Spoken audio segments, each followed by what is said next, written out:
Hello guys, आप सब कैसे हो। उम्मीद करते हैं कि आप सब ठीक होंगे। तो आज हम नोट्स नंबर 10 में ब्रूनर का संज्ञानात्मक सिद्धांत पढ़ेंगे। क्या पढ़ेंगे? ब्रूनर का संज्ञानात्मक सिद्धांत। ये अमेरिका के साइकोलॉजिस्ट थे। Bruner cognitive development theory.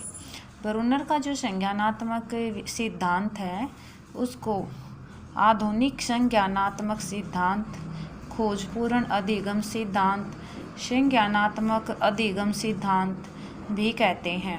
Bruner का जो संज्ञानात्मक सिद्धांत है उसको आधुनिक संज्ञानात्मक सिद्धांत, खोजपूर्ण अधिगम सिद्धांत, संज्ञानात्मक अधिगम सिद्धांत भी कहते हैं। अगर संज्ञानात्मक विकास का सिद्धांत किसने दिया ये पूछा जाए तो जीन पियाजे आएगा, और संज्ञानात्मक अधिगम सिद्धांत किसने दिया ये पूछा जाए तो ब्रूनर आएगा। इसे पूछताछ आधारित निर्देश विधि भी कहते हैं। ब्रूनर ने दो बातों पर ध्यान दिया कि बालक अपनी अनुभूतियों को, बालक के जो भी एक्सप्रेशन होते हैं, जो भी अनुभूतियाँ होती हैं उनको वह मानसिक रूप से किस प्रकार से एक्सप्रेस करता है, शैशव और बाल्यावस्था में कैसे चिंतन करता है। मानसिक अभिव्यक्ति, मेंटल एक्सप्रेशन। ब्रूनर ने कहा कि मानसिक अभिव्यक्ति, मेंटल एक्सप्रेशन बच्चा 3 तरीके से करता है।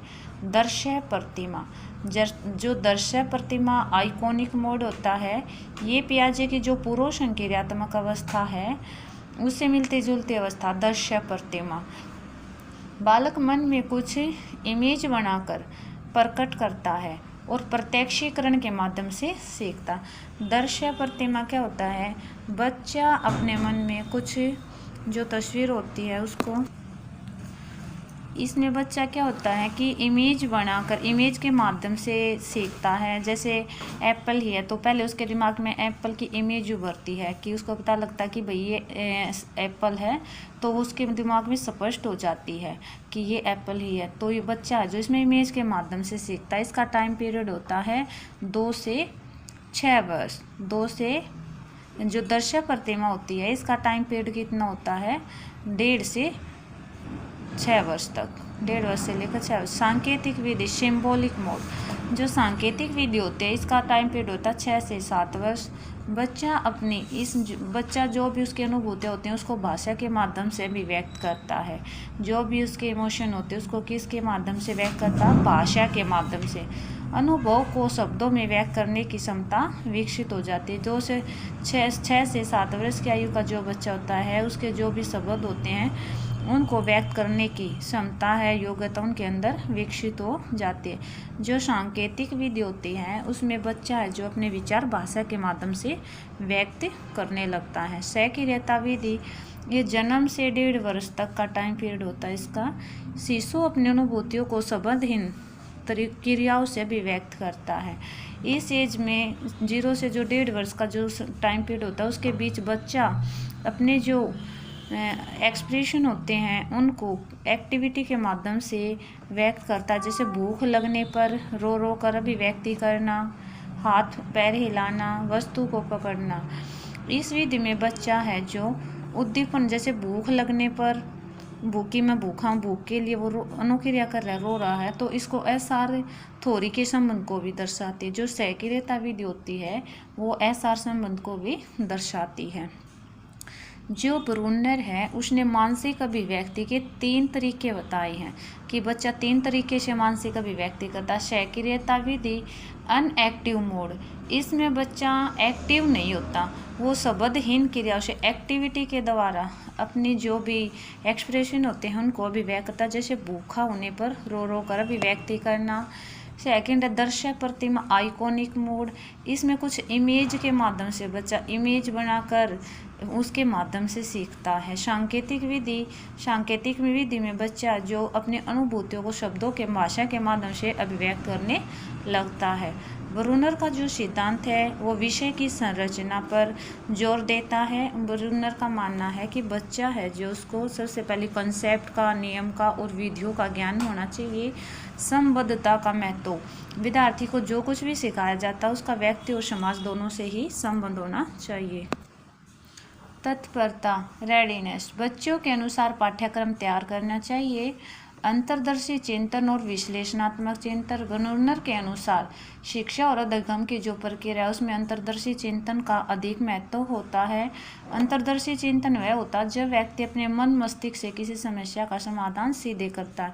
विश्लेषणात्मक चिंतन, बच्चा है जो जब उसके सामने कोई समस्या होती है तो अपने दिमाग से उसका सीधे ही समाधान प्राप्त करता है। अन्वेषणात्मक विधि, जो विज्ञान बच्चों में आत्मन्वेषित होता है, जिस विज्ञान को बच्चा स्वयं खोज करके सीखता है वो स्थायी होता है और सार्थक होता है। स्वयं कार्य करने का महत्व, इम्पोर्टेंस ऑफ सेल्फ एक्टिविटी, अधिगम परिस्थिति विद्यार्थी को सक्रिय रूप से भाग लेना चाहिए। ब्रूनर का जो सिद्धांत है, विषय की संरचना पर बच्चे को कंसेप्ट का ज्ञान होना चाहिए। संबंधता का महत्व, व्यक्ति और समाज दोनों का संबंध होना चाहिए। तत्परता, बच्चे के अनुसार पाठ्यक्रम होना चाहिए। विश्लेषणात्मक चिंतन, अंतर्दर्शी या विश्लेषणात्मक चिंतन क्या होता है, जब बच्चा अपने मन मस्तिष्क से समस्या को हल कर लेता है। ब्रूनर के अनुसार डिस्कवरी लर्निंग में बच्चा जो सीखता है, खोज करके बच्चा जो ज्ञान प्राप्त करता है वह स्थायी होता है और सार्थक होता है। स्वयं कार्य करने का है तो बच्चा है जो उसको सेल्फ एक्टिविटी द्वारा कार्य स्वयं करना चाहिए। जो ब्रूनर है उसके सिद्धांत की क्या क्या विशेषताएं हैं। ब्रूनर का जो सिद्धांत है अधिगम के बाद पुनर्बलन पर बल देता है, जैसे कि पुरस्कार और दंड।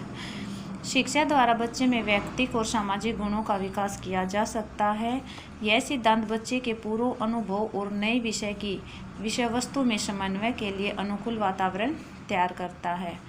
अध्यापक अपने कार्य में प्लानिंग करके, एक्यूशन एंड मूल्यांकन करके परिवर्तन लाकर बच्चे के बौद्धिक विकास में सहायता प्रदान कर सकता है।